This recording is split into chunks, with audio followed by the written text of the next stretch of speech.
Mengagamakan budaya atau membudayakan agama. Ada budaya itu adalah hasil cipta karya karsa manusia. Kita sepakat dengan itu? Di Mesir ada budaya menghanyutkan anak gadis ke Sungai Nil.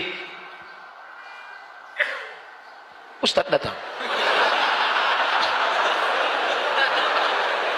Nggak, saya kira ada pengajian lagi, itu Ustadz yang kedua. Belum. Oke, saya jawab. Kalau datang suruh tunggu di luar. Datang. Cipta karya karsa itu disebut dengan budaya, bukan wahyu dari Allah.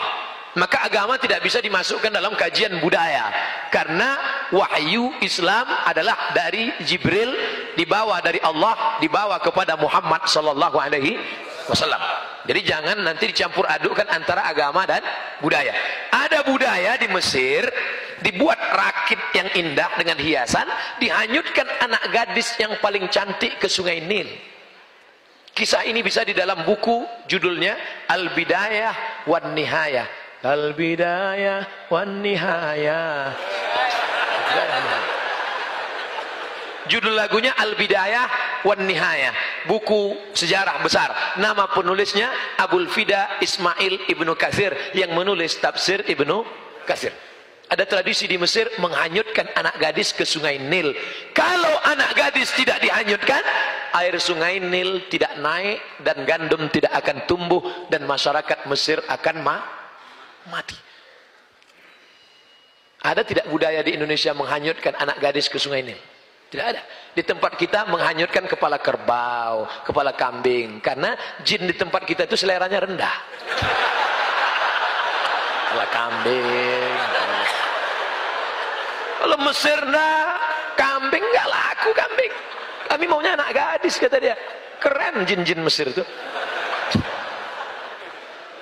Maka gubernur Mesir waktu itu namanya Amr bin As. Siapa namanya? Amr bin As. Nama khalifah yang ada di Madinah Umar bin Khattab. Harus jelas. Nama gubernurnya Amr, nama khalifahnya Umar. Jangan nanti pas pulang cerita terbalik. Nama gubernurnya Umar, nama khalifahnya Amr. Amr bin As kirim surat. Wahai Tuan Khalifah, ini ada budaya di Mesir menghanyutkan anak gadis. Aku mau melarang mereka, mereka nggak mau. Karena kalau tidak dihanyutkan, Sungai Nil tidak akan naik. Dan kalau Sungai Nil tidak naik, gandum akan tidak tumbuh. Kalau tidak tumbuh, orang Mesir akan mati. Unjuk rasa besar-besaran. Apa unjuk rasanya? Beras mahal. Beras mahal. Akhirnya Umar bin Khattab menulis secari kertas kecil.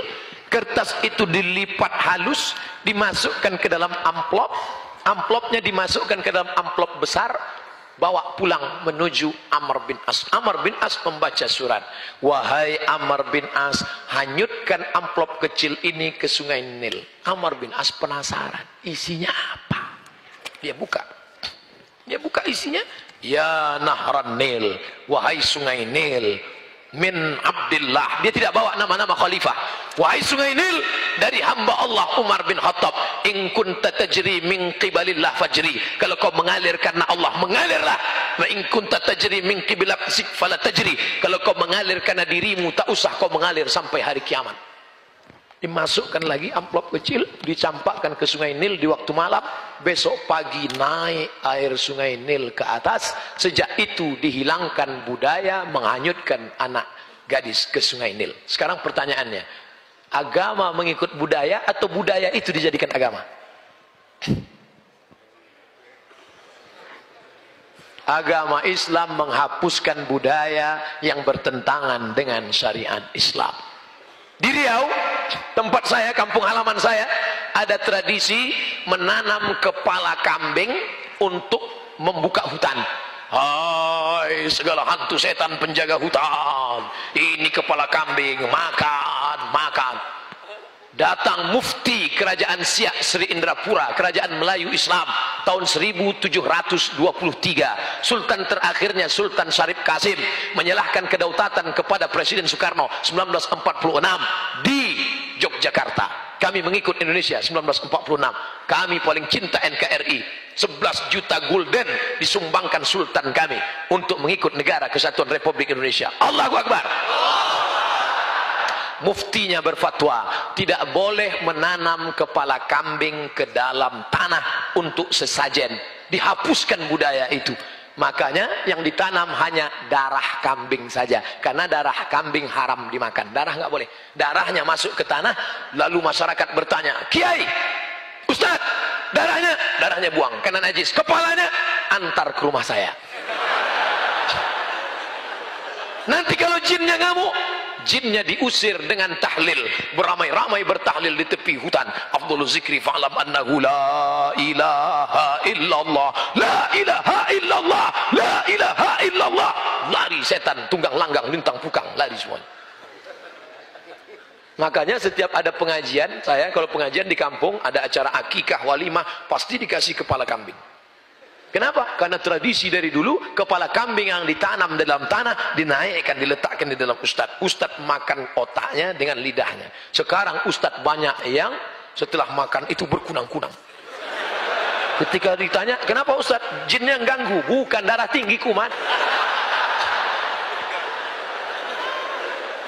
Dari kisah yang terjadi tentang budaya di Mesir dengan yang terjadi di kampung halaman saya tentang menanam kepala kambing, bisa difahami tentang jawaban ini?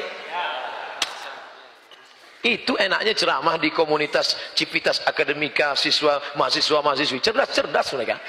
Yang nggak paham pun nganggu.